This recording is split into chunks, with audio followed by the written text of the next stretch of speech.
जाय जाय मानसिया जाय बर'आ जोंनि थाखाय हारिनि मोजां हाबानि थाखाय राव थुनलाइनि थाखाय गावनि जिउखौ बावलांबाय बे बावलांनाया बिथांमोननि एसे एनैल' सेक्रिफाइस नङा। बे हिसाबै बिथांमोननि जिउजों लोब्बा थानाय बाथ्राफोरखौ जोंनि आफादफ्रा रायखांबाय थायाब्ला जोंहा इनाय खालामनाय जागोन आरो जों थुलुंगानायखौ मोननाय नङा। बिथांमोननि मावनाय आरो बिथांमोननि जिउखौ बावसोमनाय जिनिसानो जोंनि उन जोलैनि थाखाय बयनिबो थाखाय बे मोनसे थुलुंगानाय फुंखा जानानै थादों आरो बे हिसाबै जों बेखौ फालिबाय थानांगोन। बे बिजाबखौ सुफुंनो थाखाय जोङो नाजागासिनो दं। बिजाबाबो लिरदों। जों मैयासो काउन्सिलाव थांनानै बे हाबाफारिफोरखौनो रायलायदों आरो बिनि आगोलबो जों दानसेनि सिगां जोङो बिजाबफोरखौ लिरनानै गासिखौबो जोङो साबमिटबो खालामबाय। दा मा जिनिसाव जोंहा आंखाल जाना दं बेखौ सुफुंनो थाखाय बर' थुनलाइ आफाद आरो बर' दुलाराय फरायसा आफाद ज' लोगो लानानै खामानिखौ मावलायगासिनो दङ।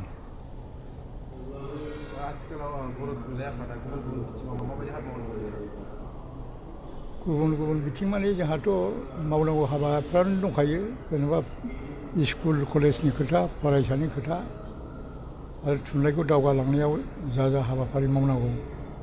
जों बेखौ गोदान हाबाफारि लानायनि थाखाय मोनसे सानगासिनो दङ आरो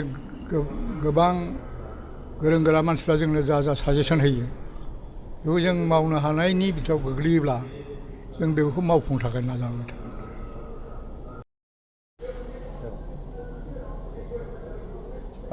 दिनै जोङो गुवाहाटियाव थानाय बर' थुनलाइ आफादनि दालाइ मावख' बाथौफुरिनि समाज थुनलाइ आरो हारिमुवारि मावथांखिसालियाव बर' हारिनि जि मोनसे माहारियारि गिबि मुंख्लंफोर रमान हांखोनि जि सोमावसारनाय बेवहाय मुंख्लं जादों बिथांमोनखौ गोसोखांनानै जों दिनै बेवहाय मोनसे मिरुयैनो मोनसे हाबाफारि खुंदों आरो बेजों लोगोसे गुबुन जिल्लायावबो खुंदों। नाथाय जोङो गुवाहाटियाव जोंनि जिहेतु बेवहाय मोनसे मिरु जायगा बेवहाय जों बेखौ खुंदों आरो बेजों लोगोसे जों मैयाबो मुंख्लं बिहुराम बर'नि जि थैनाय सान बा मुंख्लं सान बेखौ जों फालिदों आरो बेवहाय दिनै जों गोबां आलासिफोर जों मोननो हादों आरो बेखौ खुंनायनि गिबि जाहोनानो बेनो जाहैबाय जे जोंनि हारिनि गेजेराव जायफोर बिर जोहोलावफोर मुंख्लं जालांबाय बिथांमोनखौ गोसोखांनाया, बिथांमोनखौ सिबिनाया, बिथांमोनखौ अराय सम मान होनाया जोंनि मोनसे बिबान आरो जों बर' थुनलाइ आफाद हिसाबै जोंहा बेवहाय मैखोम बिबान दङ। आं दिनै बे गोथार सानजों लोगोसे बेखौबो खावलायगोन जे आसलथे जोङो मुंख्लंफोर होननानै बुङोबा जोंनि गासैबो मुंख्लंफ्रा जोंनि मुंख्लङा जोंनि नोंसोरनि बिसोरनि थाया। गासैबो जिहेतु मुंख्लंफोरनि जि थांखि बे जाबाय बर' हारिखौ दानायनि थाखायनो बिथांमोना मुंख्लं जादों। नंगौ मोनसे समाव मानसिफोरनि साननाय फोथायनाय बेफोरो गुबुनमोन। नाथाय जों दिनैहाय नुनो मोनो जे जायफोर मुंख्लं जालांनायनि जायफोरनिखि सानस्रि बिसोरनि गुबै थांखिया जाबाय हारिनि थाखाय खामानि मावलांनाय। बिथांमोना रमान हांखोनि थाखाय मुंख्लं जादों। बे अकल हांखोनिल' नङा, बियो बर' हारिखौ दाजेननाय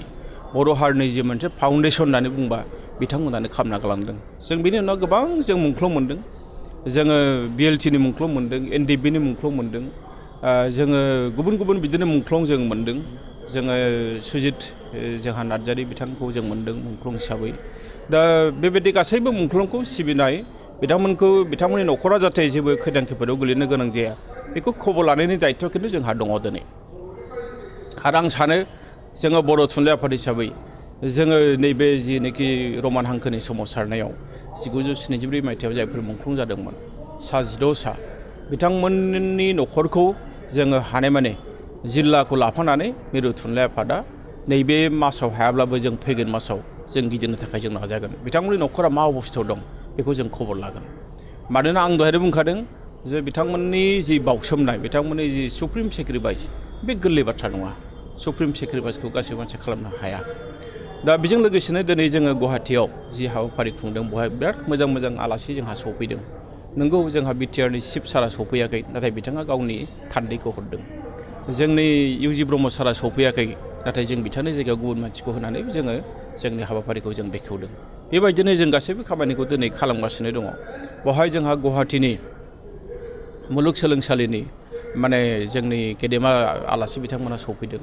जोंनि गुबुन गुबुन जिल्लानिफ्राय जोंनि खन्थाइगिरि बिथांमोना सफैदों जोंनि गुबुन गुबुन बिथिङाव थानाय आलासिफोरा बेवहाय सफैदों फरायसा आफादनि गाहाय नेहाथारि बेवहाय सफैदों थुनलाइ आफादनि बिबानगिरि आगोलनि बिबानगिरि बिथांमोना सफैदों जोबोद समायना जादों आरो बे हाबाफारिखौ बेखायनो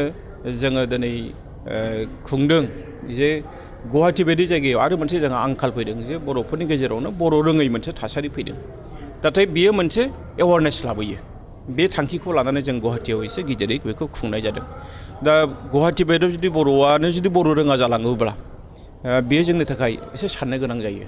बिजोंआथ' खैफोदाव गोलैखाबाय नाथाय बिजोंजों लोगोसे जोंहा